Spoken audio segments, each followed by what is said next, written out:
Oh, love technology. So when it was being able to use FaceTime and Facebook is really special. And our last conversation, frankly, I was really tired at work the next day because it was pretty long and it's pretty late, but it's so worth it because those of you who know the story of Ethan and I and our journey, it's been a journey. We thought we'd spend our whole life pretty much in Malaysia. We thought we'd be overseas missionaries, and it didn't work out, and it's very disappointing. And now we're home, and we're just doing regular American jobs, and yet somehow we're loving it. And Grandpa told me in that conversation, he said, it really looks like you found your niche. Looks like you're in a special place. It's really exciting to see where you're at. And that hit someplace really deep in my heart to hear him say that, and he's right. Like Ethan and I can be Jesus in wherever we're at, even if it is just Greenwood, Delaware, and I'm just so grateful for this man.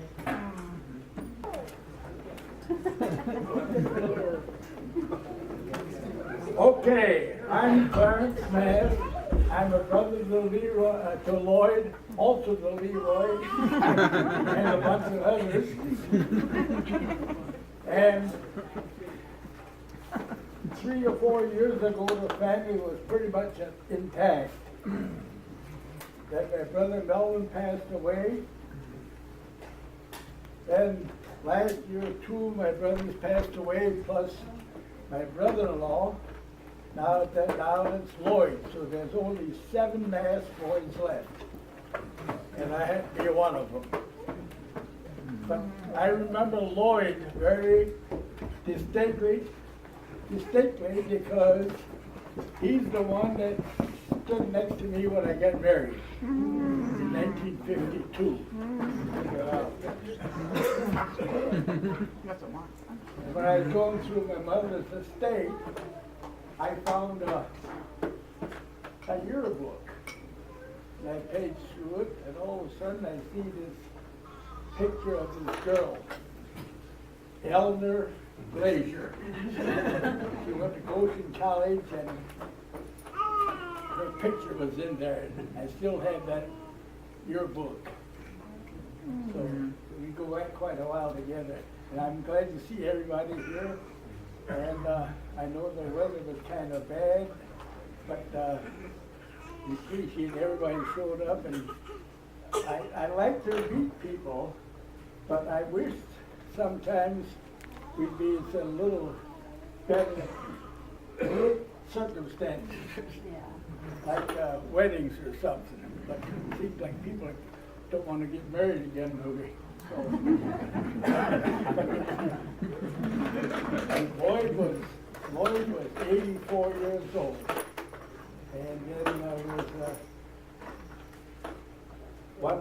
Melvin was next, and then I'm the 3rd oldest, and I'm only 88, but I'm still erect. But I found out that one of the most misleading statement is they say to get up to stretch the legs. I've been doing that. I thought maybe I stretch them, I get a little taller, but I think it's not working that way. So thanks a lot. Hi, I'm Eleanor. Grace is, and Eleanor is my sister, and I remember the Mass when I was 9, and my father would take us out to Clarence, where they lived, in this house that didn't have any plumbing or electricity, and there were 11 boys, and my goodness, they were very overwhelming. But my dad would take us in a Model T Ford, and they became a part of our family. It was so much fun to go to the Mass house. And then when just before I went back to China, we also connected with them. And at that time, Ellie wasn't connected with Lloyd. But we always found our way to the Mast house, maybe once or twice a month. It was really fun, because they were considered like, well, we had electricity, and they didn't. So it was fun to go back to something that seemed like a little house on the prairie. But then when I came back from China as a teenager, and the communists had taken over China, I had not seen my sister or my brother for 3 years, and I'd been in a boarding school, and she was in that same kind of boarding school when she was 6 through 9 years old. So Lloyd was asked by my dad to drive us to Florida. My father was not a particularly good driver, and Lloyd was very good. I was 15, he was 19, and I teased him all the way, and he would tease me back. And we were on the way back, we stopped at this camp, and my sister was there working, and the rest is history. He liked her very, very much, and she had on the cap of another boyfriend on her head, you know. But that didn't bother Lloyd. He pursued what he wanted. I have known the Masts almost, well, since I was about maybe 9 years old, and they've been a blessing in my life very much. When I got to be a teenager, Martha, Naomi, and Sarah would help me make dresses. They always wore, you know, dresses and special kind. I wouldn't wear that kind, but I didn't sew very well, and they whipped everything up. And Mrs. Mast, their mom, was a saint. She was a delightful person. So I have many, you know how your memories are all like a weaving of a weave, and they all go together. And so it really is a blessing to see the children when they're so little, because I've been their auntie for a long time. Thank you. Hey everyone, I'm Samuel. Samuel Mast, to all Mast around here anyways. I'm the grandson of Ellie. Excuse me, Ellie. But my story is when I was with them for 3 weeks in North Carolina trying to paint the garage. My story was driving the Prius. The 2013 Prius, guys, going 85 when he went to go 65. It was so quiet, the engine. And then Grandpa, something about it, he just mellowed the car. And he was just like, Samuel, you do realize you're going 85? Yeah. You got a problem? Yeah, then you should go 65. Oh, right. And I just, for some reason, every time I look at the car, or I just remember all the adventures that we had together in that Prius, the talk we had, the laugh together. And one time I remember telling him a funny joke.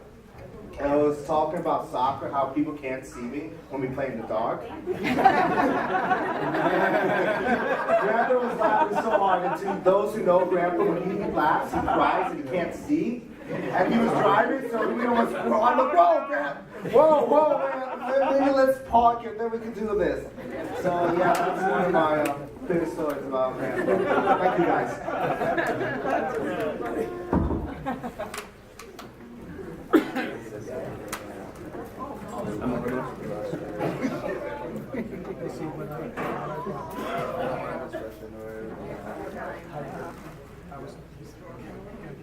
Can you hear me? Can everybody hear me? Yep. Yeah. Okay.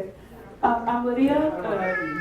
Long story short, I'm the daughter of the Mast adopted daughter right over there. Basically, she went to school and church with the Mast, so that's how I know them, and I've known them since I was a little girl.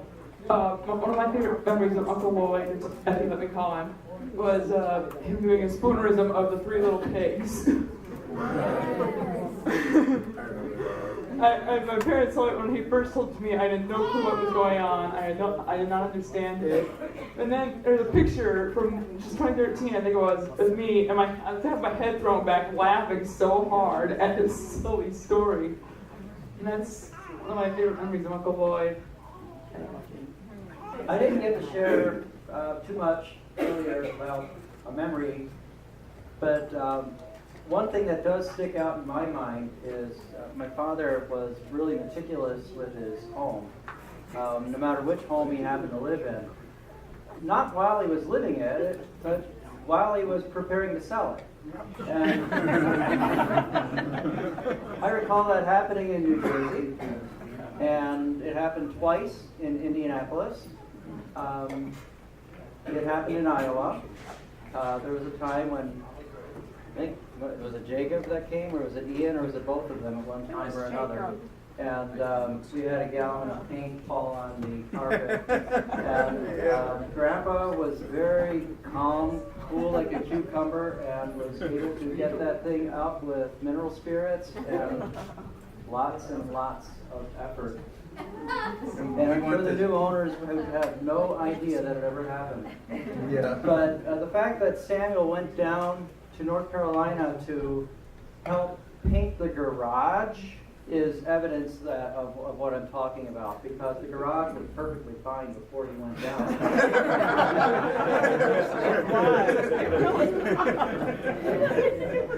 So that's the memory I am going to share with you.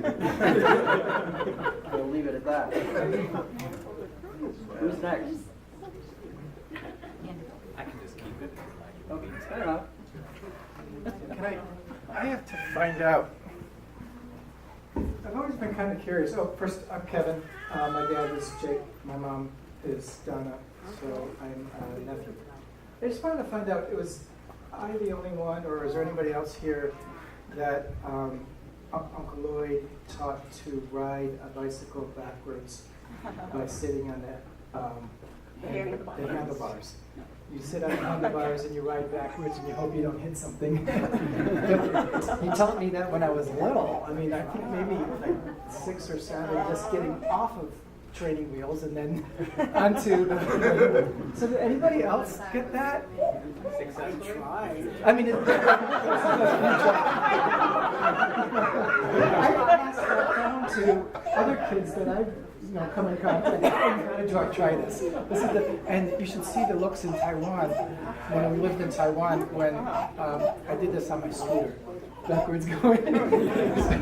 So anybody else can achieve that besides? Yeah. Good. Oh, Dean. What are the good memories of him though?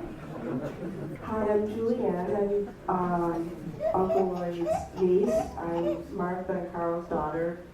I also got to go down to North Carolina this past year and spend some time with Uncle Lloyd and Aunt Ellie when I was doing cancer treatments also. So we kind of were both going through our cancer adventure at the same time. Yeah, I got to be part of their everyday life. It was really neat because they got up together and they always would read the Bible together every morning and pray. And him and Sam were in the garage cleaning like at 7 o'clock in the morning. Of course, I just slept in because I was doing 1,000 things. But I had the privilege of being part of their home. And they opened it up, and Uncle Lloyd was going through all these memories. He was cleaning out his office, so every once in a while he would pop in and share a memory. And he had found a piece of paper from Uncle Bill. And that Uncle Bill had taken his business card, and on the back had given him some advice about being a married man. And it was just really neat to be able to see that little piece of memory that, what we passed on to the next generation and how we help those that are coming behind us. And I'm really thankful for that time that I got to be with you both. I'm trying to figure out when you asked which word. I had 2 running through my mind. The first was faithful, the other was generous. I was going to school in Southern Illinois 7 years ago. Came home through the summer.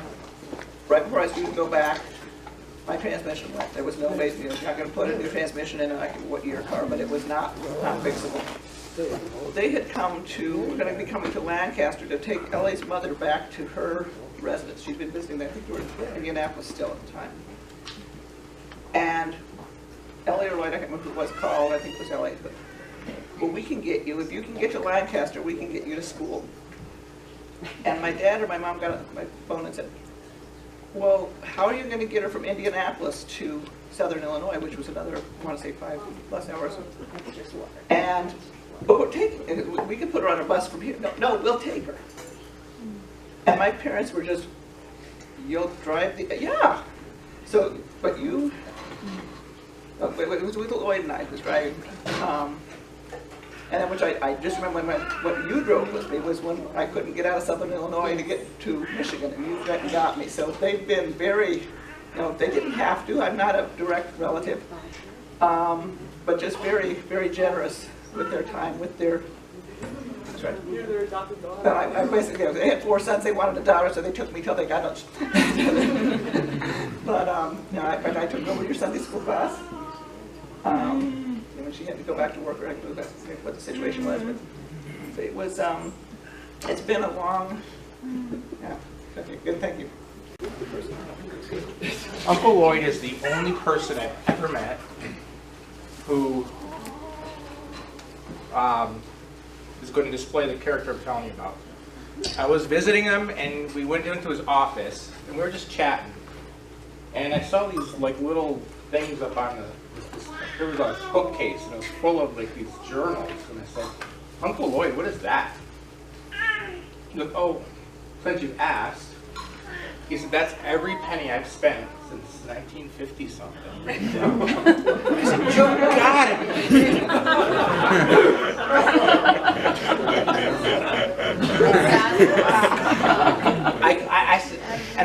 I just like, you know, I thought about that, and it was just like a moment, and then I realized I gotta fact check this because it might just be what I remembered, and sure enough, I confirmed it with him.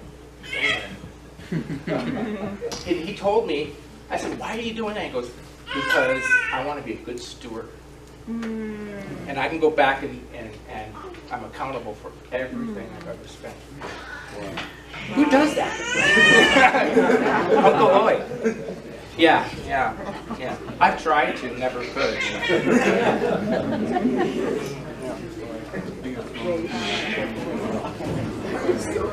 I'm going to set the microphone down. Let's not stop remembering and sharing and telling stories of Lloyd Mast.